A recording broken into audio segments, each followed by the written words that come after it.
Sa isa namang bagong pahayag, pinuna ni Vice President Sara Duterte ang ilang ahensya ng gobyerno. Ayon din sa bise, ang bansa ay pinamumunuan ng ilang opisyal na wala raw katapatan sa trabahong sinumpaan. May unang balita si Sandra Aguinaldo. Isang mensahe para sa aniyay mga kapatid na Muslim ang inilabas ni Vice President Sara Duterte sa kanyang Facebook page.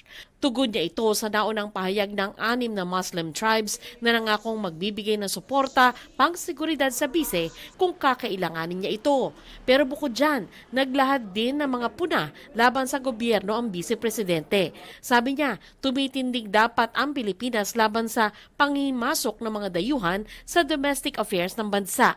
Ang Pilipinas daw ngayon ay dali-dali umanong yuyuko at susunod sa kagustuhan at pangingialam ng dayuhan gaya ng International Criminal Court o ICC. Dagdag pa niya, ang Pilipinas na dapat pinamumunuan ng mga taong may malasakit at kakayanan para itaguyod ang malinis na pamahalaan at pag-unlad, pinamumunuan umano ngayon ng mga taong walang katapatan sa trabahong sinumpaan. Pinuna rin ni VP Sara ang paggamit ng pondo ng PhilHealth sa mga bagay na wala raw kinalaman sa kalusugan. Dapat daw totoong mapapangalagaan ng healthcare system ang kalusugan ng mga Pilipino. Matatanda ang naging kontrobersyal ang pagsasauli ng PhilHealth ng halos 90 billion pesos sa national government para pondohan ang unprogrammed appropriations sa ilalim ng 2024 national budget. Handa naman daw na magpaliwanag ang PhilHealth kay VP Sara kung kinakailangan. Wala umanong masasakripisyong benepisyo para sa mga Pilipino. Siguro po mas maganda nga na makausap din namin siya at para po mas maipaliwanag din ang programa ng PhilHealth at kung ano po ang mga plano. Huwag pong mag-alala ang ating mga kababayan sapagkat patuloy pa rin po naman ang pagpapataas at pagpapalakas ng ating mga benepisyo. Pinuna rin ng Vice-Presidente ang mga mambabatas ng Kamara na imbes daw na magpasa ng makabagong batas ay nagpupumilit na sumausaw sa isyu ng iba.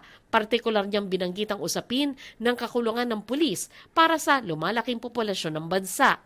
Ang kakulangan daw ng pulis ay hindi malulutas sa kanilang lifetime.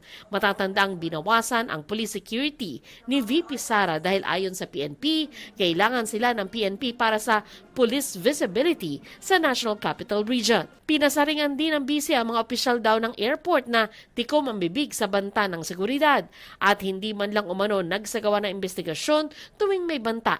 Hinalimbawa ng bise ang pagsasapubliko ng video at flight details at iba pa ng mga pasahero maging menor de edad. Hininga namin ng reaksyon ang Manila International Airport Authority pero wala pa silang sagot. Matatanda ang nakuna ng video ang departure ng pamilya ni VP Sara papuntang abroad kamakailan.